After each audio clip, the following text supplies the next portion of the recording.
child amount. I should probably look that up. But, we're doing that now. And it's cool to have, like, some lore that I understand, because I watched Campaign 2. Well, most of Campaign 2. I'm on, like, episode 100, like, 8, 9. But I was gonna work on that stuff, because I need to have a new image for that character, who is gonna be my first Aasimar that I'm playing. And, let's see. I'm gonna pull up Art Breeder. She's my first Aasimar. Usually I play, like, elves. But this time I'm collaborating with Ethan, so I need to have a character that, is sort of the same lifespan, and not just, like, an 800-year-old elf. To be fair, what is their lifespan in 5e? Like 750? Oh, these are cute. Art Breeder makes, like, portraits now, like, more realistic things and not just faces. But I don't know, I feel like I should just make her, a pretty traditional angel, you know? Also, I just steal, like, all the rainbow-colored hair, like the glowy hair. I feel like that's a really good way to denote magic in Art Breeder. Denote? I don't think that's the right word. To like, indicate. Indicate, that's a good word, and I always forget it exists. To indicate... I keep making, like, weirdly religious characters. I have one, for our other one. We call her Sally, but her actual name is Salvation. Yes, her parents named her that, and she's, like, super Catholic. And that one's actually set in, like, the real world-ish. Like, suburban fantasy? I want suburban fantasy. I know we have high fantasy, we have, like, rural fantasy, we have, like, urban fantasy. I want suburban fantasy, where, like, PTA meetings have brownies with a magical potion in them or something. Where the neighborhood barbecue, instead of a grill, they can just do it with magic. I don't know. How would suburban fantasy work? Because I feel like that's a thing. Art Breeder. These are all my portraits, but there was, like, a specific one that I'm looking for. Because they're going to be, like, really repetitive because I save really often when I'm making these portraits. Because sometimes, just, like, the smallest change in the portrait, the AI will totally throw it off. And by the smallest change, I mean sometimes I get impatient and turn the slider way up, but I save super often. But these are apparently my most popular ones. Oh, hi, Panda! Oh, good luck at bingo! I hope you get a bingo. That's so fun! Thank you for joining. I haven't played bingo in, I think, like, actual years, despite the fact that I used to work at a nursing home. Anyway, these are apparently my most popular, like, Art Breeder portraits. This is the newest one. That's Sally. This was an early Solera portrait, but... Oh! I'm glad you liked it! I was afraid it would confuse people. Maybe I should change it back to that. I do have teeth. I got 2 of them taken out. Fun story. I got my wisdom teeth out, as many people do. And apparently I had some kind of weird reaction to the anesthesia. I need to find it. Somewhere on my Twitter, there is, like, a selfie that I took when I was recovering, like, from getting my wisdom teeth out. I'm gonna find my own Twitter. I don't remember my Twitter password. I'm just gonna find it in the other window. Ooh. Ja. Sprechen Sie Deutsch? Trying to remember the correct pronunciation and use the formal because I don't know if you are cool with being referred to in the informal. We don't have that in English, which I assume you know since you're speaking to me in English. Ich habe im Schule gelernt, aber, mein Deutsch ist nicht so gut. Jetzt ich lerne Spanish. So I get them mixed up. Oh, Wales! I have some ancestry from there, apparently. That's cool. Yeah, no, Wales is way cool. I use a lot of Welsh when I'm making up languages for D&D. 'Cause Tolkien's Elvish was originally based partially in Welsh. I don't really pretend to know how to pronounce it. Yes. He based it in, like, Welsh and Finnish. I would love to learn Welsh, actually. I don't know how to say yes. Ois. Ois? I looked it up in Google Translate. Ois? Really? Sworn to Shadows, I think you and I are going to be good friends. Oh man, languages are so cool, especially Lord of the Rings languages. The Mercian dialect. I like looking into like Anglo-Saxon. I especially like the other day we looked into like Proto-Germanic. Where is the picture? That's what I was looking for. I was looking for the picture that I took when I was like fresh out of anesthesia after I got my wisdom teeth out. I don't know where it is. I have the picture of that other thing. I guess it was a long time ago. Like, I remember I was still... That's so cool! Oh man, I love Lord of the Rings. I mean, it basically invented the high fantasy genre, you know? And I really like the high fantasy, I know what I'm saying. High fantasy aesthetic. I found it! I found the picture! I found it. I took this. I have no memory of taking this. But apparently, I found this on my phone after I got my wisdom teeth out. I have zero memory of taking it. I don't know what the caption means. I don't know why I'm doing that with my hand. But it's there. I have zero memory of taking this. What I do remember is waking up from the anesthesia and asking where my teeth were. Hello? I'm talking about getting my wisdom teeth out. And I asked where my teeth were, and they were like, oh, we threw them away. And I just started crying uncontrollably. Like, I feel so bad now. I was emotional, and I think it was because of the anesthetic. Like, I just had some kind of reaction that made me super emotional. Like, I'm so sorry to everyone who was also in that office, because they told me they threw away my teeth, and I just started bawling. I was like, I wanted to do magic with my teeth. I wanted to cast spells. Teeth are so powerful. And the poor nurse was like, sorry. Yeah, I would like to apologize to everyone who helped take care of me after I got my wisdom teeth out, because I was a mess. Apparently they had to like break them to get them out, so they probably weren't intact anyway. And I don't even do magic. Like, I'm not even into witchcraft or anything. Not that I'm against it. I've had some friends who are into it. But, like, I don't even do witchcraft. I don't even know how to do magic.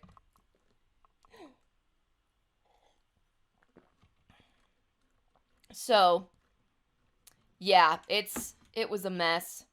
Honestly, probably the weirdest reaction I've had to anesthesia. Of all the times that I've, like, come out of anesthesia. I haven't had that many times being under general anesthesia, but I have said anesthesia so many times it has started to not sound like a word anymore. Real magic or I don't know. I've had some friends who are like into witchcraft. Like, I don't know where it is now. But I had a roommate for a while who was kind of into like the witchcraft thing. I would say real magic, like it's witchcraft. It's not like, you know, maybe it does involve chanting spells. I don't know. But I remember one time she gave me this, like, friendship spell. In a little vial, it had, like, lavender and honey, and, like, some other stuff in it, and it was supposed to be a friendship charm. And, I feel bad. I think I lost it in my last move. But, I hope she's doing well. We're still friends on, like, Instagram. She was a great roommate. It was rough because she, like, midway through, we were only roommates for, like, the summer. Midway through, she, like, broke her arm really bad in a car accident, and so she needed help sometimes with stuff, and I was like, I used to be a nursing assistant, I got you. She was really cool. It was interesting because she and I were, like, ended up being kind of close and did a lot of stuff, and then we had, like, a third roommate who, we actually didn't see her a lot. She was just vibing, living her life, and I was like, should we invite her? But she was actually out a lot of the time. A fellow... I have a lot of British ancestry, believe it or not, from this. I'm pasty white. I'm curious, is it because of, like, the stereotype that British people don't have good dental care, which is a stereotype. I have seen plenty of British people with beautiful teeth. Wales and England are a little bit more enmeshed, and I think have had some fewer conflicts than England and Ireland. Yes, Scottish and Irish. I mean, to be fair, Scotland used to have their own monarchy, and then who was it? James the First. They were like, let's make him king. Now he's just the king of Scotland and England. Hail, King of Scotland.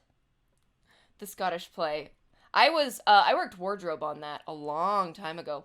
I'm not saying the title of it. I was a theater major. I know how this curse works. He was King of Scotland first. And I think it was, what was it? Because he was, like, Protestant.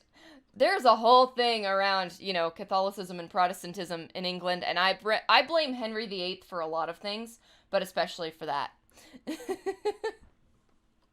But I blame Henry VIII for more things than that.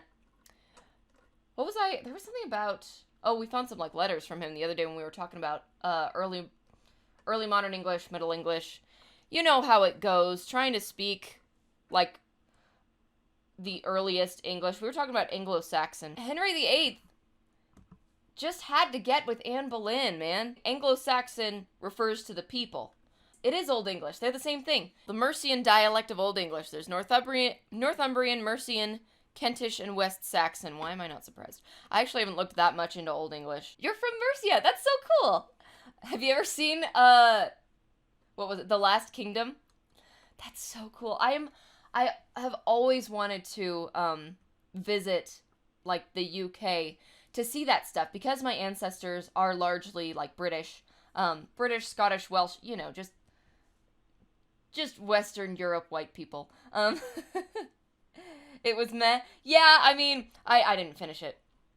But I did, I do enjoy, like, the low fantasy aesthetic, I guess. That's another reason I like D&Ds, because I can play around with the medieval aesthetic, but, like, minus the plague. I did actually include plague in one of my D&D characters' backstories, because I needed a reason for her to have made a deal with it, like a deity. You know what Dungeons and Dragons is, right? It's pretty mainstream now. If you've seen, like, Stranger Things, they played in Stranger Things. I've never seen Stranger Things, but the pagan stuff in it's actually a pretty big conflict in the show. The pagan versus the Christian beliefs, which, to be fair, Christianity was not as widespread. D&D. Okay, yeah, I play so much D&D. Mostly with the same group of people. We do, Penda? Oh, yes. Oh, I did not. Last true king as opposed to the false king? Wait, what dynasty was... I have to look that up.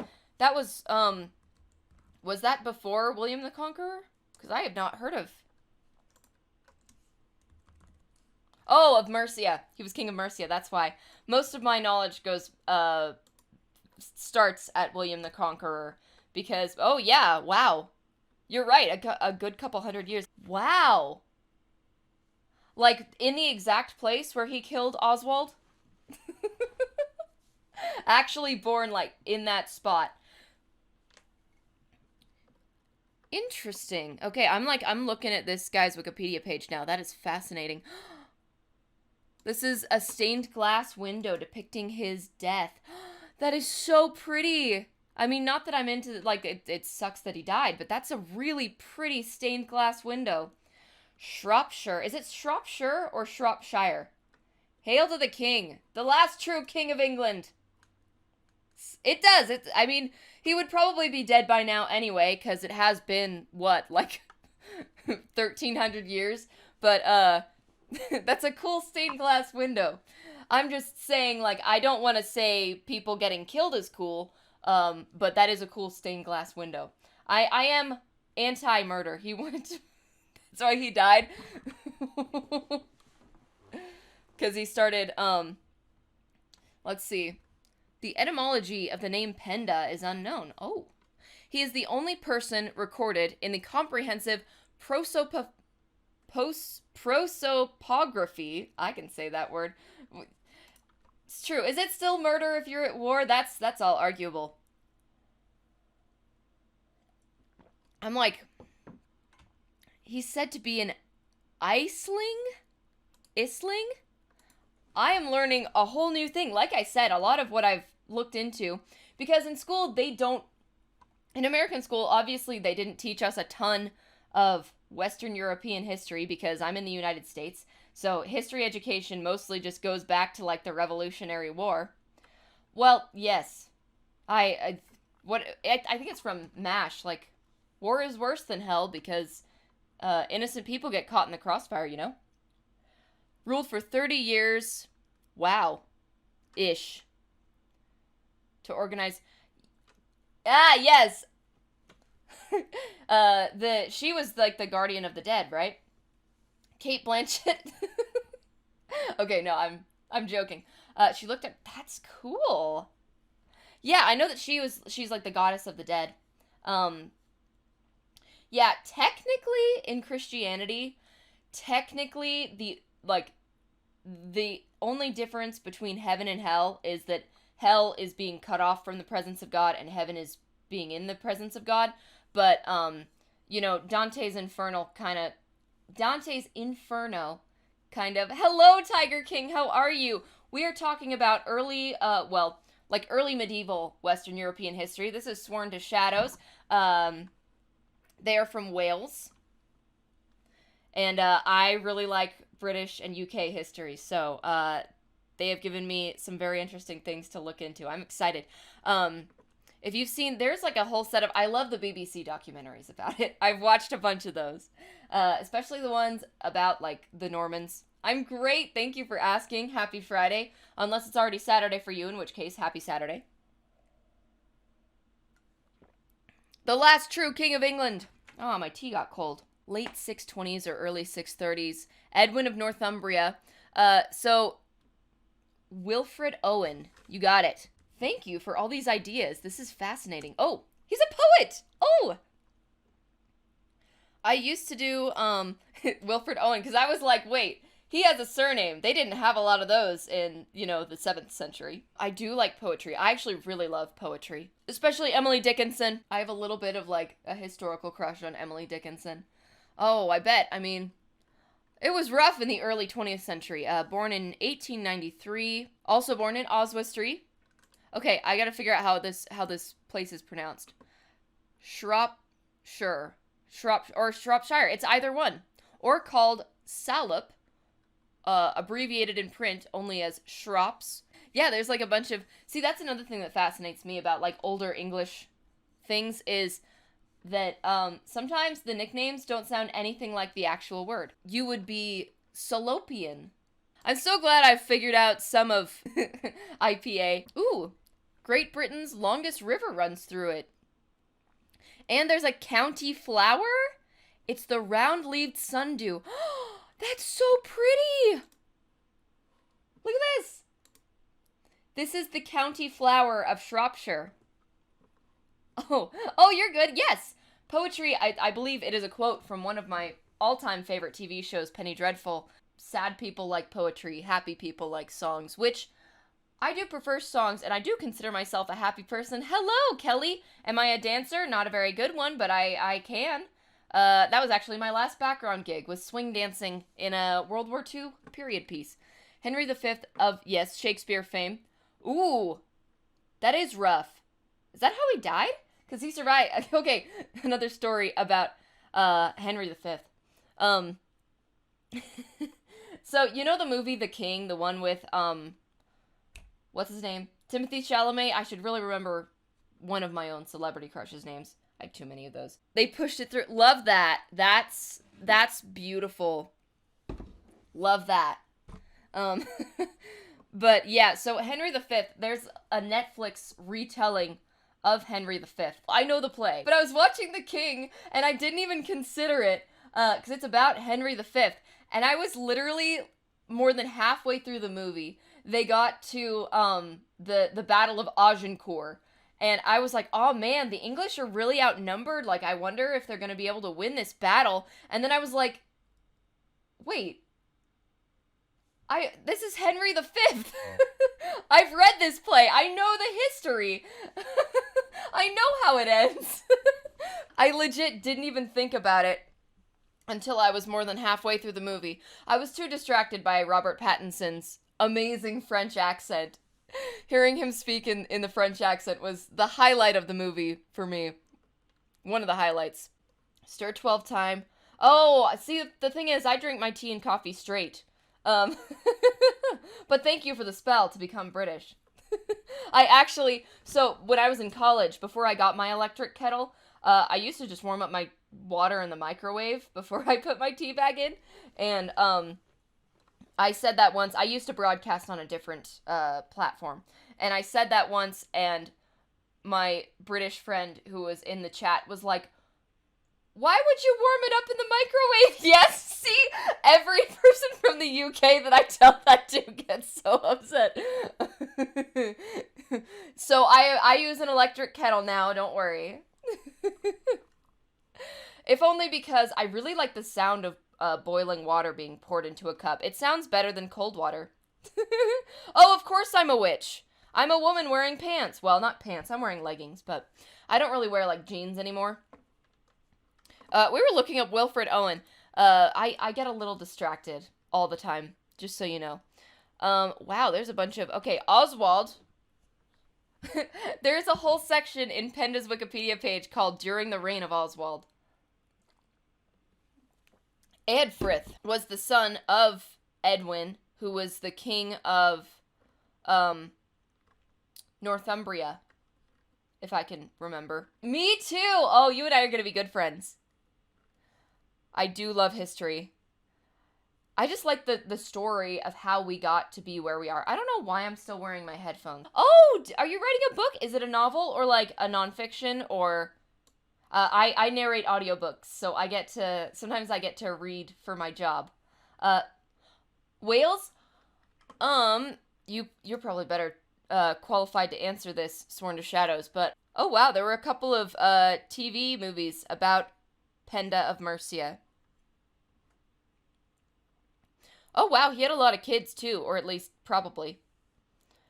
Peada, who succeeded his father, Wulfir, Ethelred, and all three of them were king of Mercia at some point. I'm definitely going to say this wrong. Mariwal, Mercelin, Kinniber, and Kinniswith. I'm probably saying those wrong.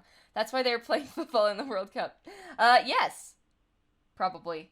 I don't know much about the World Cup. We call it soccer here. Cosme, hi! It's going great. We're talking, as usual, about history. Specifically about the history of the United Kingdom, because Sworn to Shadows here is from Wales. Yes. The British were like... The British just went to every country they could reach and were like, is for me? And we still see a lot of that today. I mean, most of the countries that Britain conquered, I think the last one only got its independence relatively recently in history. Britain occupied India for a long time. My last musical in high school took place during that period. I was in The Secret Garden. That's what happened. England was like, this is mine now. And then all the countries that they invaded were like, hey, this is kind of messed up. Like, they colonized... they colonized, like, the United States, and then the United States was like, actually, we want to be our own country. And Britain was like, I am anti-slavery. I do not think that we should own people. There are still slaves throughout the world, absolutely. And, I mean, there are poor working conditions in every country as well, which is not the same as slavery, but owning people. Well, that's good. Yeah, I mean, all we can do as a human race is to keep trying to improve. There are always going to be people, I think, who act selfishly and try to exploit other people, but all we can do is our best to treat others kindly and try to make sure the world is fair for everybody. But obviously, that's a really big job. So as much as I would like to just push a button and have everything be perfectly fair, you know, modern people would have you believe the love of diamond. I mean, who doesn't like diamonds? And that was, I mean, we fought a war over spices. We fought wars over tea. I mean, look at the opium wars in China, which is kind of what happened to my understanding. Like, the British wanted tea, and the Chinese were like, no, you can't have tea. This is making us money. So Britain was like, fine, we'll just get everybody addicted to opium. And it was really rough on China. Modern culture, yeah. I mean, modern culture has its own set of problems. But, I mean, at least to my understanding, the world is in one of the best places civilly that it's ever been. There's always room to improve, but at least in the United States, I haven't looked at the statistics for other countries, but at least in the United States, crime rates are lower than they've been in a long time, and, like, the world is safer than it's been. It may not seem like that, because, that too. All wars are complicated, and I'm definitely not saying, like, anyone was definitely in the right or wrong. We're just looking at history. Oh yeah, every conflict in human history has its own complex causes, and in history, sometimes we boil it down. Yes, they sold opium. I mean, people have been enjoying opium since they discovered it. And opium, where did opium initiate? Today we use opium in, it's a very potent painkiller. Today we see it in the form of morphine, and its other derived drugs. Pretty much, like codeine, morphine, fentanyl is an opiate. I mean, an opiate is pretty much anything that activates, like, the opiate receptors. But where is, I'm gonna look at the history of opium. That's gonna be an interesting thing to talk about. So it comes from this poppy flower, actively collected, like I said, since approximately 3400 BC. So people have been using opium for a long time. The oldest known seeds date back to 5000 BCE. That's like the Stone Age, the new Stone Age, Neolithic, but that's straight up Stone Age. And people used it as an anesthetic and in religious rites in the Mediterranean. Yes, the Mediterranean has the earliest evidence of human use. It was used as a digestive medication, as in, like, an anti-diarrheal. Yes, absolutely. The only difference between medicine and poison is the dosage. Yeah, that's true. The only time I have been on opiates that I remember was after my tonsillectomy. They put me on oxycodone for the pain. Especially for the first couple of weeks, I definitely needed it. Getting your tonsils out does hurt for a bit after. It was worth it. I'm glad that I no longer have my tonsils, because they were not being the most helpful. I mean, they were doing their best. I'm not gonna hate on my tonsils, but they were just kind of doing more harm than good. So I got them out, and they gave me oxycodone. I remember on the way home. So my mom drove me to the surgery clinic and back. What's oxycodone? Or was it hydrocodone? It's an opiate. Opium is a substance that has been used since the Stone Age. Which Disney princess? What do you mean, which Disney princess?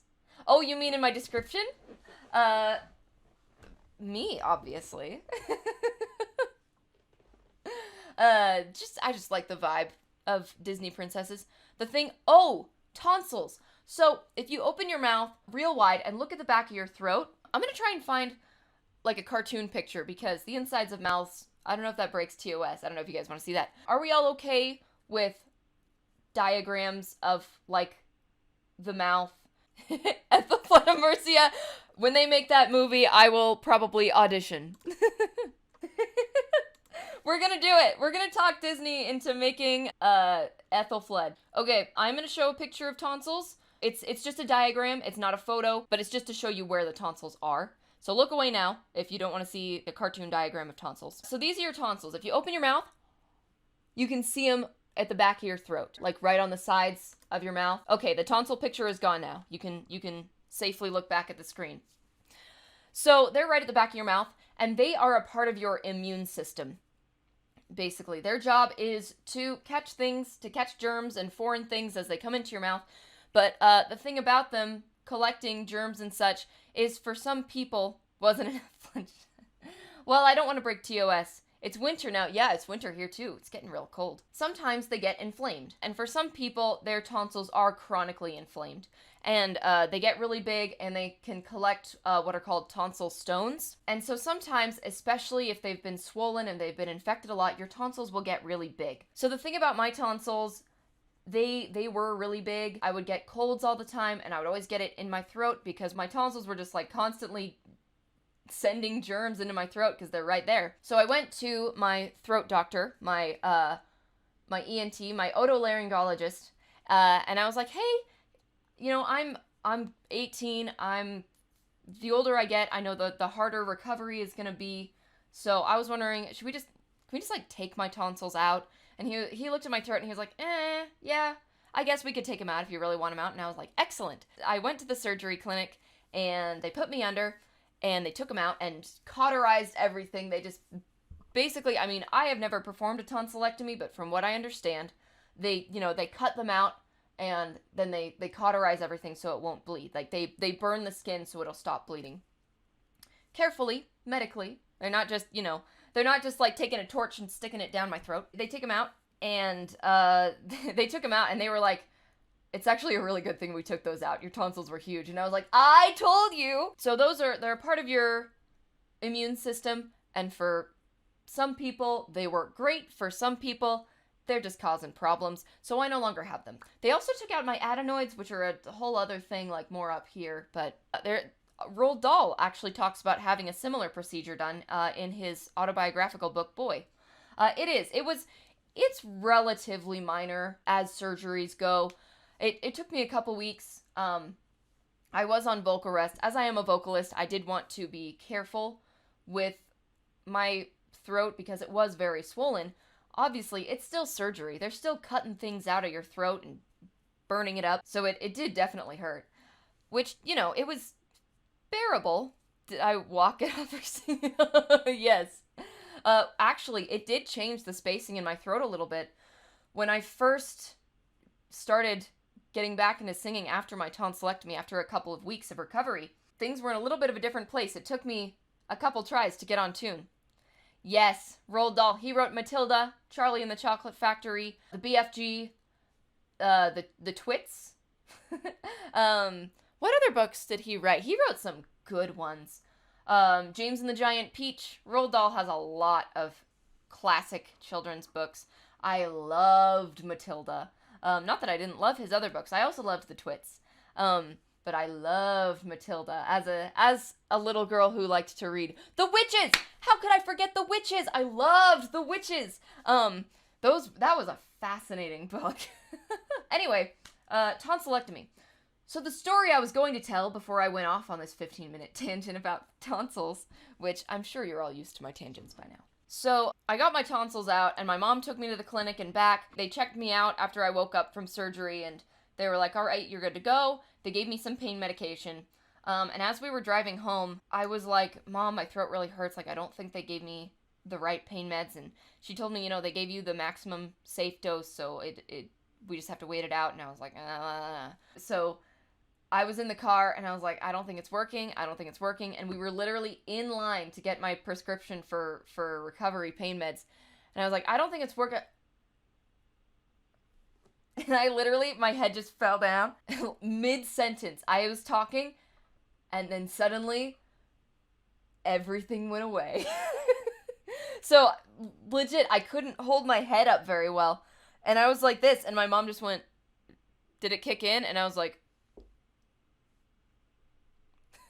clearly from the stories we're telling today, I clearly have weird reactions to pain medication. It kicked in. And my mom was like, there we go. And she called my dad and she was like, hey, we're probably going to need some help like getting Rachel out of the car. And I was like, I'm fine. I'm fine. I can still walk. So my mom was like, sure you can.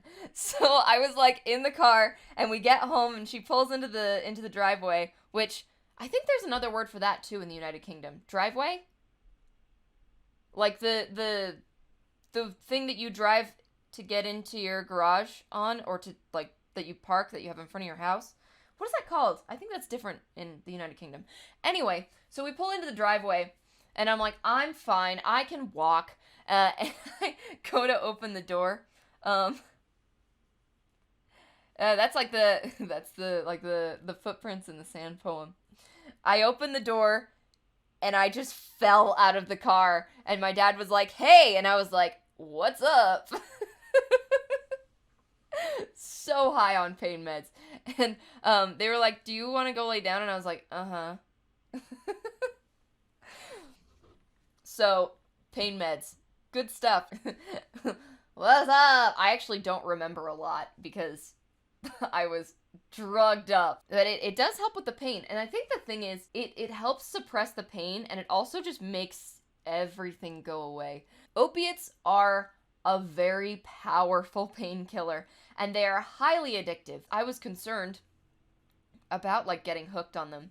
So I had my mom have the bottle, which turned out to be a mistake one morning when she wasn't awake, and my pain meds had worn off, and my throat was just like, ah!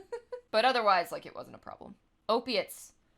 They feel real good. I can't imagine how good they would feel if I hadn't been in post-surgical pain. And they cause some pretty serious withdrawal symptoms. If you've heard about drugs like heroin is synthetic morphine. So it's not, like, exactly opium, like pure opium. Anyway, people have been using opium as a painkiller, as a digestive aid even, because opium slows the digestive system way down, which is why, like, intestinal blockages are something that you see in people who take a lot of opiates, whether from addiction or because they have chronic pain. And also, I'm generalizing a bit, like, everyone who uses opiates for any reason has their own needs for it. People have liked opium since the Stone Age, and they used it also to treat things like cholera, which would put things through the digestive system very quickly, to put it delicately. If you've ever had, like, codeine for a cough, that's also derived from opium, and it's a really good cough suppressant. Not because it soothes your throat, but because a Middle English, I would love to, absolutely. Too much?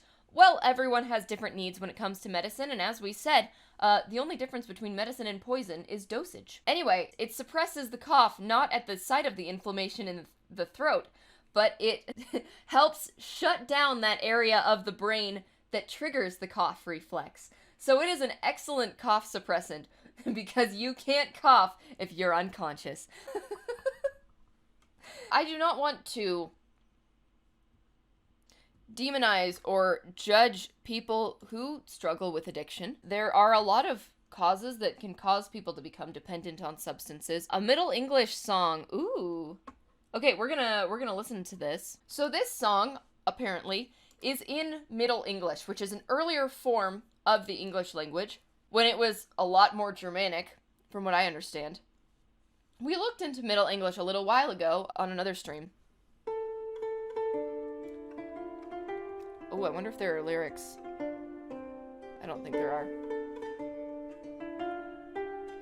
are. There were, like, string instruments like this. This was before the invention of a lot of modern instruments, when Middle English would have been spoken. That, I bet it's not, but that dude looks like Harold, whose title I forget, King Harold something, who was...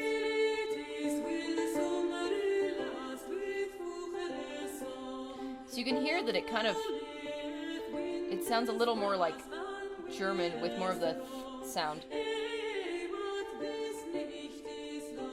But you can hear that, like, velar fricative. Nichte.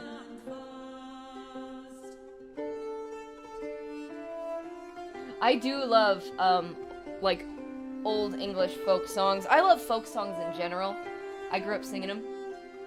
Understand some of it. I wonder if there are lyrics. Let me look in the comments. I'm going into the YouTube comments, guys. Oh, hey, here's the lyrics. Oh, no, that's in Middle High German. Never mind. It's copyrighted? I mean, the recording might be copyrighted. But as I'm reacting... Oh, here it is!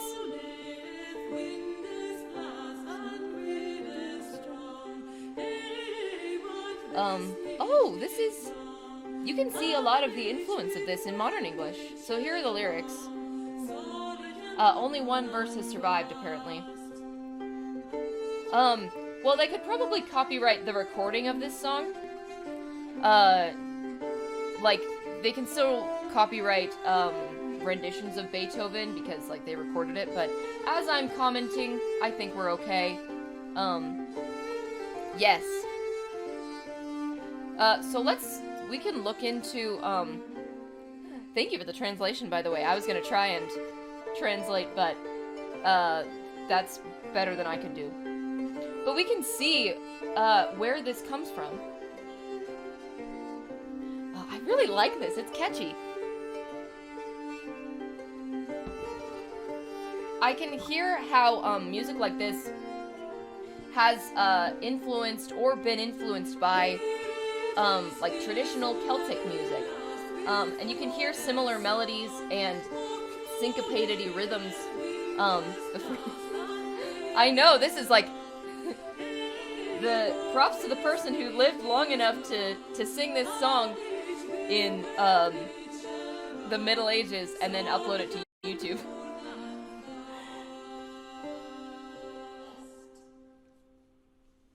So that is, I'm going to attempt to pronounce it, Miriatis while Sumer last. And as you said, the translation, there we go. Merry it is while summer lasts. Mirge hit is whil Sumer last. I don't know what this means. On now on, the wind blasts and the weather is strong. Yeah, I don't know what mid fugales song means. Oh, birds. Oh! Oh, amid. So it's like amid. Amid bird songs where the wind blasts or blows and the weather is strong. I think AE is just like a vocalization. Wet, this is nicht ist lang, and ich mit well Mikel wrong. Yeah, and what this night is long, and I amid will. What does Mikel mean? Misel? I always get confused when it comes to Old English, Middle English. Wrong, been wronged. Sorrow and mourn and fast. Yes. Sorge and mourn and fast. So my Middle English pronunciation is not perfect. But you can see how this influenced modern English. Mirge, merry, summer, summer. I assume this is like an old word for birds. So let's look that up. I would like to see the etymology of this. Oh, it is? You're right. That's why it didn't sound like this. You're right, that's an Old English translation. I was so excited to see it and I didn't even notice. That's Old English. That's not Middle English. I was like, I don't remember these words being in the song. Hang on, I want to know the meaning of... I just Googled the word. Did you mean Legolas?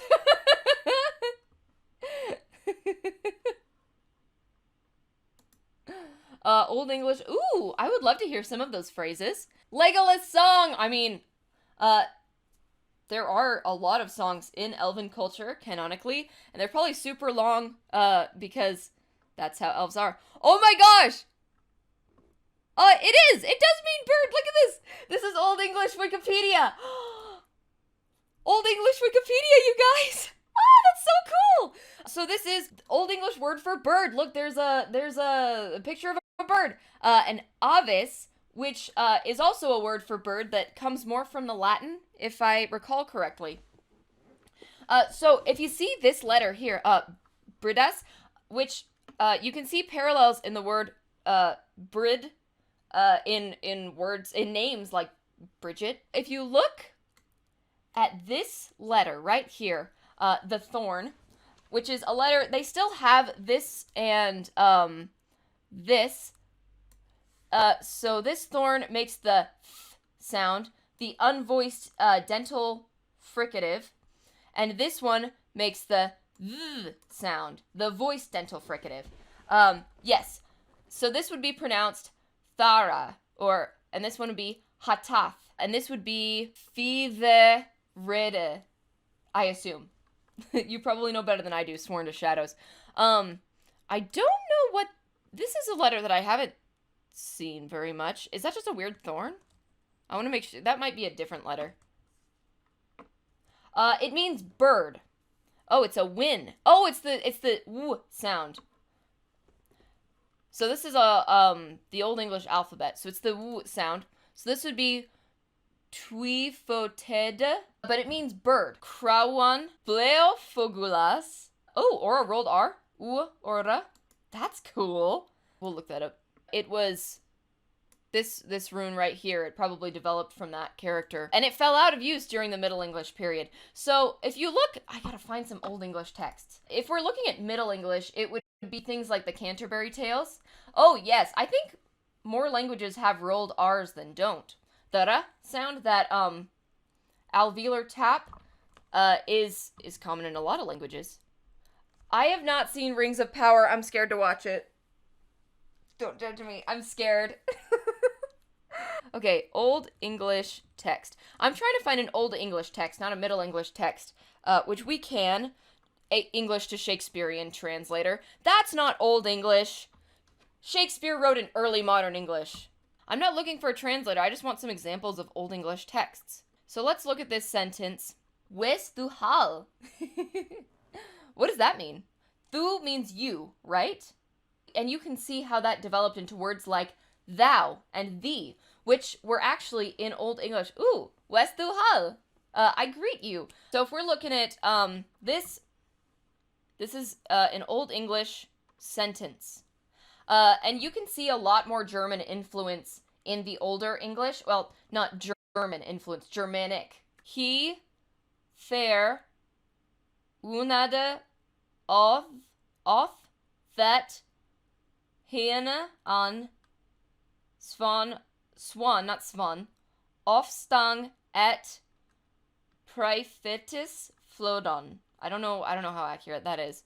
But, so he and his, a swan is a swineherd, which is, I can understand, like, the root words of where that comes from, but to me it just sounds like swan.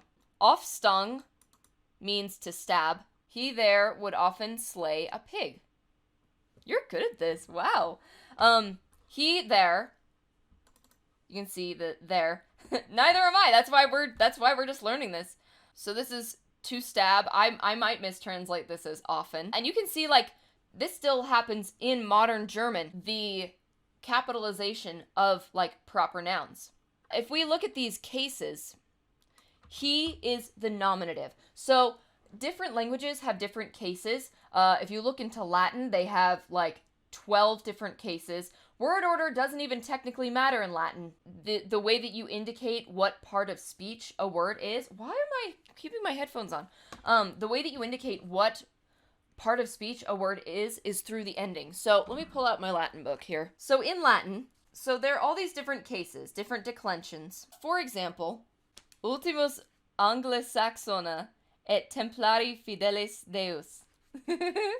When I'm speaking Latin, I always want to use the classical pronunciation and not the ecclesiastical one.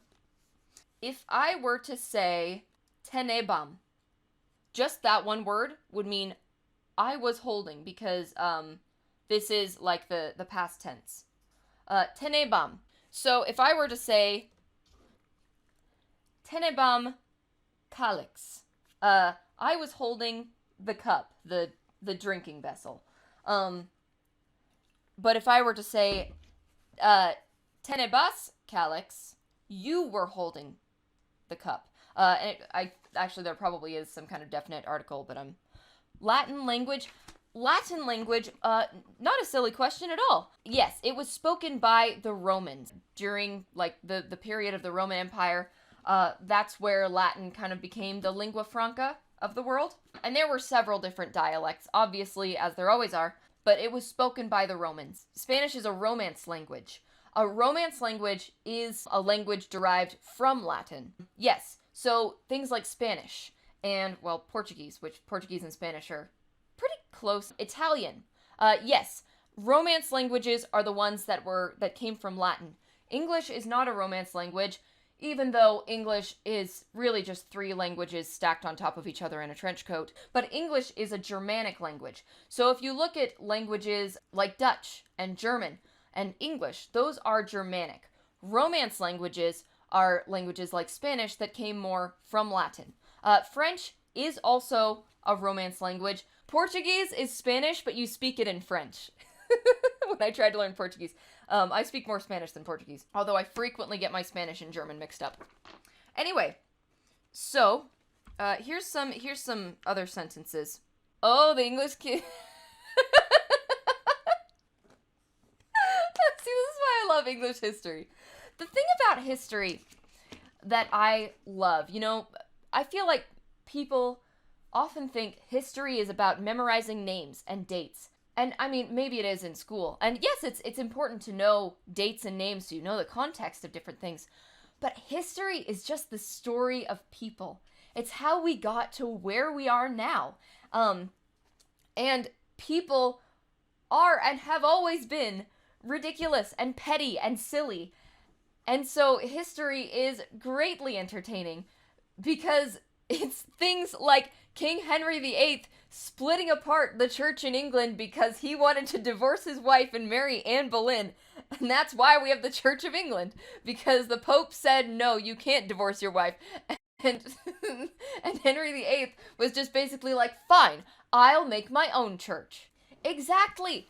History is the story of people. People often make decisions based on emotion. Canada would be Latin America and Suriname would not. Canada is not generally considered Latin America, but I see your argument. History is the great and best teacher. Well, the French-speaking, yes, Canada has a different dialect of French. I would not say that dialect is not valid. But just as, say, people in the UK say petrol instead of gasoline, and Z instead of Z. The dialects have grown different over time because you're naturally going to be to speak like the people in your geographical area. The internet has made it a lot easier for slang throughout languages to spread globally because it's the internet. But especially before that, language developed differently when people were far apart, even if they spoke the same language. New slang would come up, new pronunciations. For example, some people in Canada pronounce it pasta instead of pasta. And that's just part of the dialect. It's not necessarily wrong. There is no right way because, at least in my opinion, language is very subjective. And there are different dialects of different versions of English. That doesn't necessarily make it wrong. If you look at things like, say, African American vernacular English with the southern states, I've just been working on a Georgia accent for one of my characters in D&D. She's from Georgia. The South has a culture all its own. And actually, the southern accent, especially like the non-rhotic ones, for those of you who... I'm getting really technical about dialect. This was my favorite class in acting school. I loved dialect class. Yes, you see how it was influenced by Britain and British culture. The non-rhotic southern dialect especially is basically a slowed down version of a modern British accent, using that schwa sound instead of the R. That's so cool! Oh, have you been using like an I dialect? An I dialect is... oh, I know the feeling. I listen to myself record for a living. So, I know the feeling. I promise it gets easier. The first time I heard myself singing on recording, I was like 12, and I was very upset. Because I was like, I hate this. I have to do a man's voice for this other book, and I don't think you need to, like, make it super high. I'm a woman, and I speak relatively low. Not as low as my male friends, who have actual larger throats than I do to allow their voices to be lower. But I speak pretty low in my voice a lot of the time. I speak in my chest voice, which is funny because I'm a soprano. Like, I naturally sing pretty high, but when I speak, just like my mother and my grandmother, I tend to speak in my chest voice. Anyway, talking normally. I get that. It can be difficult to, like, not only differentiate your voice, because an accent and even a method of speaking is one thing. The way that they speak. For example, like the way that they word things. For my character, Celera, she speaks in the received pronunciation dialect. A softly spoken southern, oh, I love that.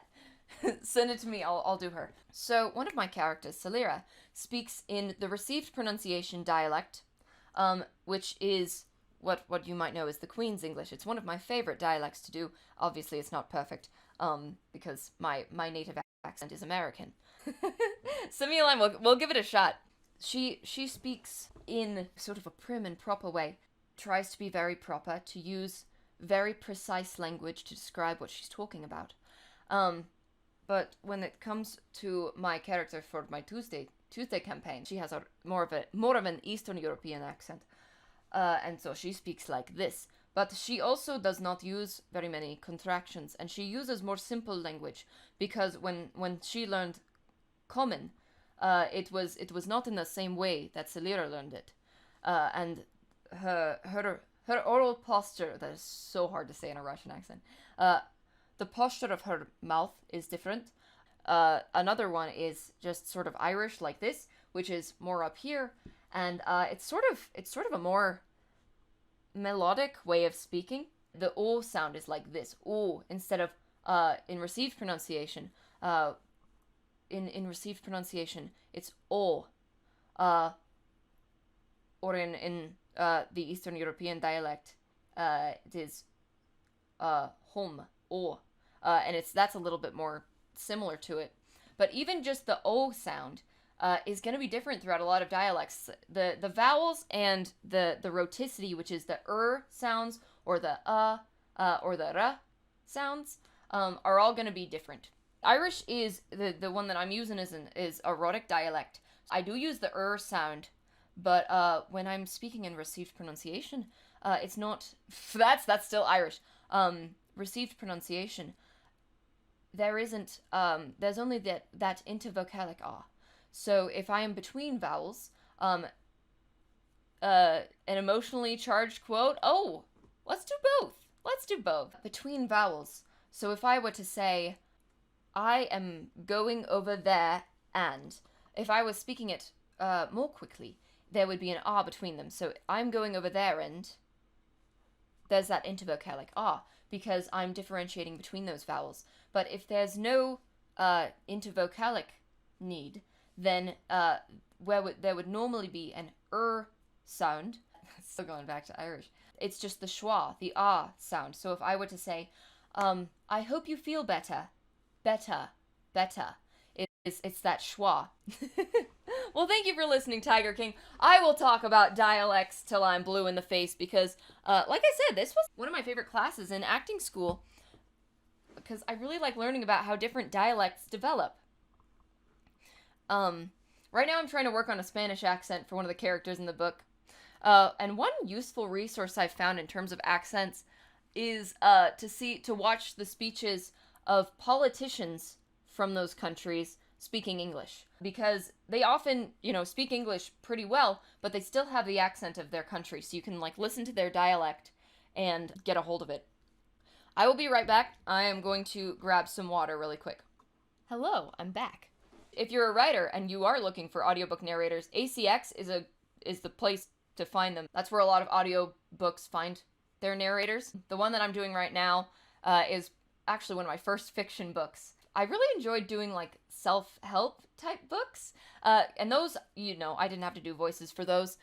It's really more about helping the reader of the book, or the listener, I guess, helping them feel like you're really speaking to them. Have you ever read The Giver? The moment, the climactic sequence of that book, the big reveal, I dropped the book and stared at the ceiling for 20 minutes. I won't spoil it if you haven't read The Giver. But that made me question everything I knew. Oh, I believe it. Gobsmacked. That is another excellent UK word. I wish we said gobsmacked in the United States. So the thing about books where the author is speaking directly to the reader and where it's meant to teach, I always found it really important to sound as if I'm talking to a friend. I want it to sound more conversational. I want it to sound like I'm not reading, like I'm just speaking this out of my own head. The technique of speaking properly. And when I say properly, I don't mean in terms of dialect or whatever. I just mean in terms of technique. So, I mean, if you've ever been to any kind of voice lesson, singing, speaking, you've probably heard of the diaphragm. So your diaphragm is the muscle that helps move your lungs. Your diaphragm and your intercostals, the muscles between your ribs, are the ones that help your lungs move, because your lungs don't have any muscles. They're just bags, basically. But when you need to breathe in, your lungs need to expand to create more space to pull in air. So these intercostals, this diaphragm, your intercostals expand, your diaphragm moves down, which is why often like singing teachers will tell you to breathe with your belly. If I'm breathing with my diaphragm, my stomach's going to move, because my diaphragm moves down and pushes my organs out of the way a little bit. So you're going to see my stomach move out when I breathe in with my diaphragm.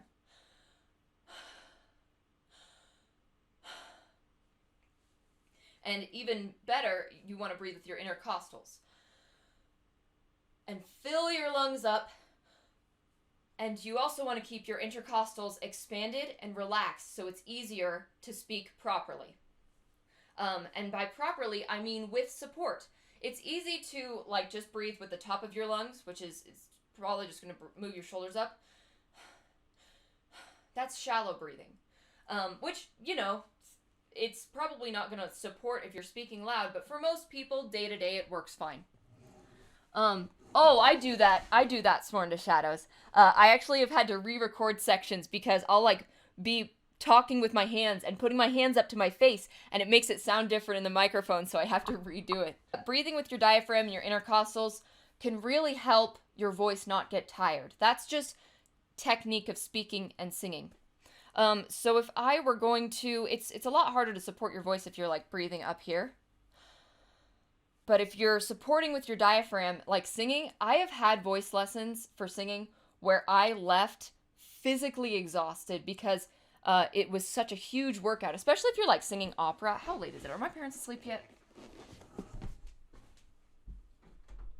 Nope. Their light's still on. If I were to sing like just some regular song, not that it doesn't require support. I'm gonna be your ghost story that keeping you up all night memory. It doesn't quite take as much power, unless I'm like trying to belt, which there's a lot of different registers of the voice. Well, yeah, I mean, writing and composing are very different from performing. That's not to say that either is more or less important than the other, but they are different techniques. But if I were singing like classical, hopefully this isn't too loud. If I were singing classical, like this is the Marriage of Figaro. Giunsi al fin il momento che godrò senza affanno in braccio all'idol mio. Timidi cuore uscite dal mio petto. Sorry, I just really like that song. But you can see that I have to open my mouth more vertically so that the air can flow properly and make sure it's all placed in the mask of my face. Like, there are certainly contemporary songs. Long golden hair Viking helmet. I don't have a Viking helmet. I do have, actual Viking helmets didn't have horns, but I have this devil headband. That'll have to count. Also, that is, I think that one is, well, thank you. I love that song. That's from Le Nozze di Figaro. It's, I think it's one of Susanna's pieces. No axe, though. I don't have a sword. I have a dagger. It's not a real dagger. I actually have a couple of props. It says training knife. This is not real, but this is the one that we use for knife combat practice in stage combat. I also have one nicer dagger. Again, this is not real. It is not sharp. I got this at the Shakespeare Festival. This is my fancy dagger. It's not sharp. It's dull. See, it's flat. But it's shiny, and I like it. On the old platform where I used to broadcast this, I couldn't show these, even though they're fake. They're fake. Made Marion's diapers. Exactly. Yeah, it's a letter opener. I don't get many letters, but when I do, doing like, say it's what? What does that mean? I have never heard that phrase. What does that mean?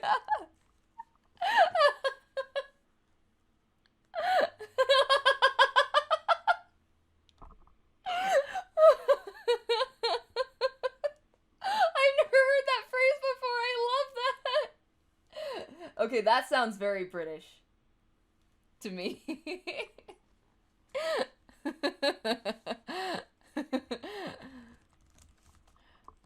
I don't know what that means. That's a thing. Oh. Someone, like, lies to you or is dishonest with you. Oh.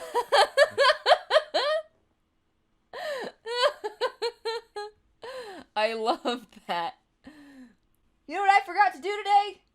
My Duolingo. We'll listen to that in just a second. I have to do my Duolingo. Because I forgot to. Because I'm working on my Spanish. So I gotta do at least one lesson. Hola means hello. Bro, I saw Dora, I know. Ooh, this is the final test. Let's see how I do. ¿Cómo se dice library? Biblioteca. Es un libro interesante. Is it an interesting... 11, 12, 13, 14, 15. 14 is genuinely one of my favorite words. Esta clase es muy divertida. We did it! Yay! Google, good. Google is very helpful. No shame in Googling something. I had a teacher, honestly, one of the best teachers I ever had. I had a teacher that used to say, smart people know where to find answers. Especially now that we have the internet. Like, if you don't know the answer to something and you have to look it up, you're still learning. You're still learning something new. You're still putting knowledge into your brain and gaining a better understanding of the world. Sometimes you gotta look things up. Nothing wrong with that. What other British words are there that are different in the United States? Pants means underwear. We say underwear for, like, the little pants that you wear under your pants. Why do we drive on the parkway and park in the driveway? The word parkway originally referred to a broad road through a park. So this is, these words came about before cars were invented. A driveway is a private road giving access from a public way to a building. So, like the driveway, the concrete strip that connects my house to the road, that's a driveway. A parkway is a broad landscaped highway, but they both come from before cars were invented. A parkway was originally a word for a road, usually because it went through a park. Driveway is actually older than parkway, but originally it meant like a path for driving, predating cars, like I said, but other things would be driven, like wagons would be driven up this driveway and connected, so the driveway connected the road to, like, the house or the barn or whatever, and it was meant to drive things up. But a parkway originally referred to, like, a road usually through a park. So that's why we drive on the parkway and park in the driveway.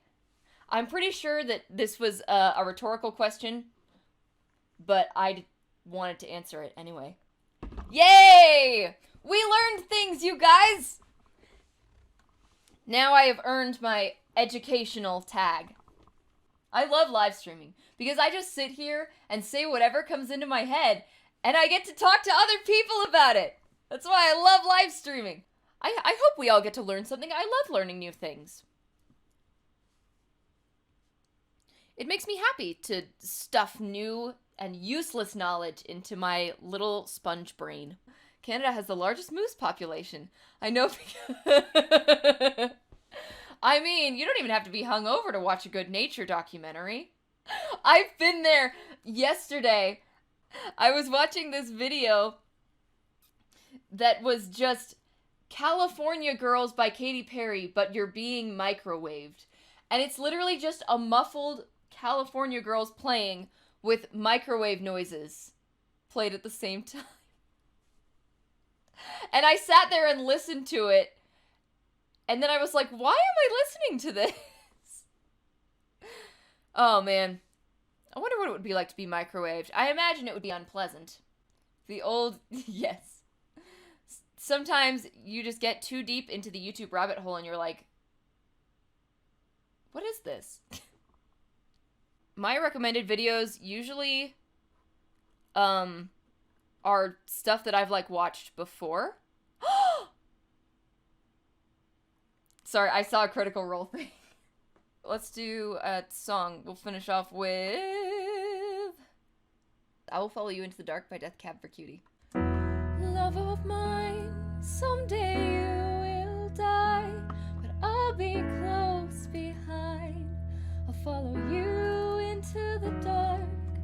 No blinding light or tunnels to gates of white, just our hands clasped so tight, waiting for the hint of a spark. If heaven and hell decide that they both are satisfied, and illuminate the nose on their vacancy signs. If there's no one beside you when your soul embarks, then I'll follow you into the dark. In Catholic school, as vicious as Roman rule, I got my knuckles bruised by a lady in black. I held my tongue as she told me, son, fear is the heart of love. So I never went back. If heaven and hell decide that they both are satisfied, illuminate the nose on their vacancy signs.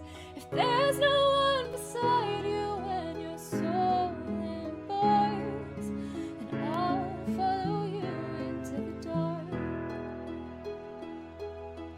You and me have seen everything to see, from Bangkok to Calgary, and the soles of your shoes are all worn down. The time for sleep is now, but it's nothing to cry about, 'cause we'll hold each other soon in the blackest of rooms.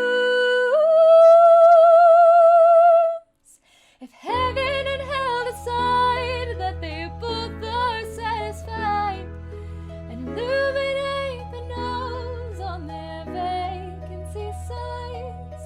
If there's no one beside you when your soul embarks, then I'll follow you into the dark. One request? What is it? I'll follow you into the dark.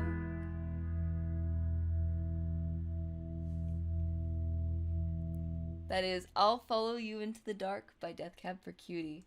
The Lantern song. I love that song. I actually, my friend and I were going to do like a duet of it, but all those days watching from the windows, all those years outside looking in, is that the word? All that time, never even knowing just how blind I've been. Ethan, hi! I do love Disney songs. I need to add more of those to the playlist.